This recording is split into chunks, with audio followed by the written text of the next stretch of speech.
Hello guys! Welcome back again sa ating YouTube channel.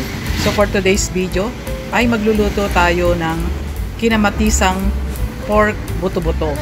Kaya ito guys yung ating pork buto-buto. Nalinisan na natin ito. Ito yung ating mga ingredients.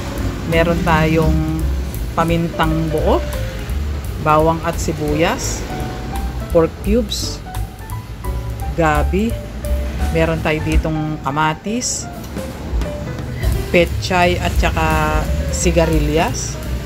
Meron tayong siling haba, patis at saka asin. Bukod dito guys ay gagamit din tayo ng mantika at saka tubig. One eternity later. Kaya start na tayo guys sa ating pagluluto. Maglalagay na tayo ng mantika sa ating kawali. Mainit na guys yung ating mantika, kaya ilalagay na natin yung ating bawang.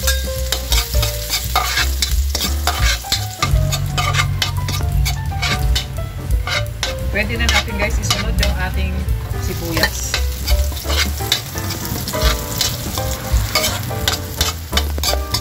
Translucent na yung ating sibuyas, kaya isunod na natin yung ating kamatis.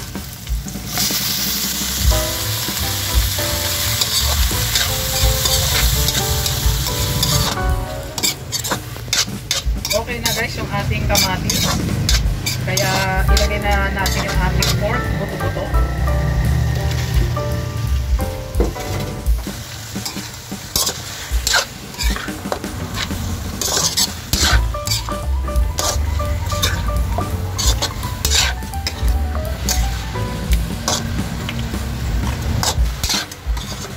Ilagay na rin natin guys yung ating buong paminta.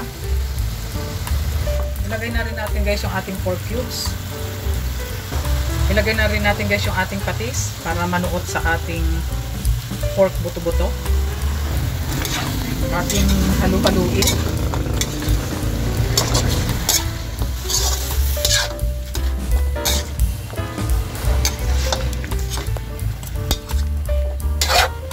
At ito guys ay ating munang tatakpan.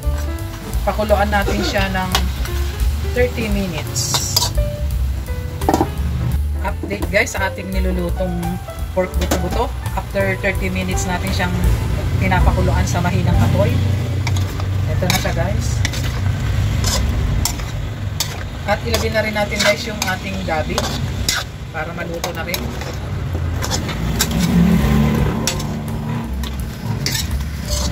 At maglalagay na tayo guys ng ating pangsabaw. Hugas bigas guys itong ating ilalagay para mas malasa. Dadamihan ko ng sabaw. Ito guys ay ating pakukuluan pa.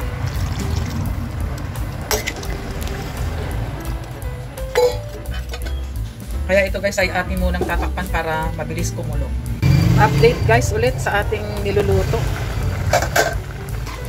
Yung ating pork guys ay malambot na. At saka ganun din yung ating gabi. Kaya ilalagay pa natin guys yung ating gulay na sigarilyas, yung tangkay ng petchay. Lagay na natin. Halu-haluin natin.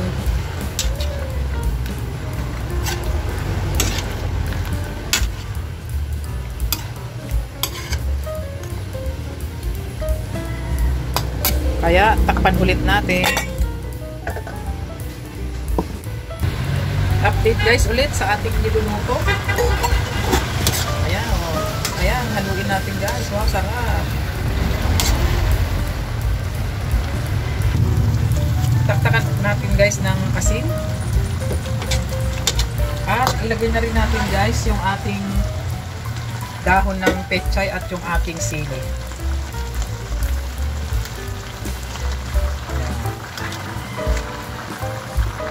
At ating tatakpan. Update guys ulit. Ayan. Ilagay lang natin guys sa tabi yung ating mga petchay. At taktakan natin siya ng konting pampaasim. Konti lang guys. Para sakto yung kanyang lasa.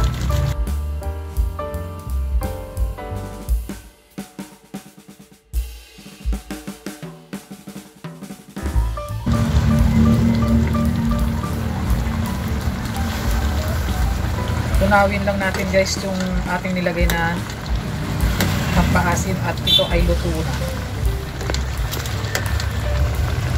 Kaya ayan na nga guys, it's done na ang ating kinamatisang pork buto-buto. Kaya thank you for watching and don't forget to subscribe. Bye-bye!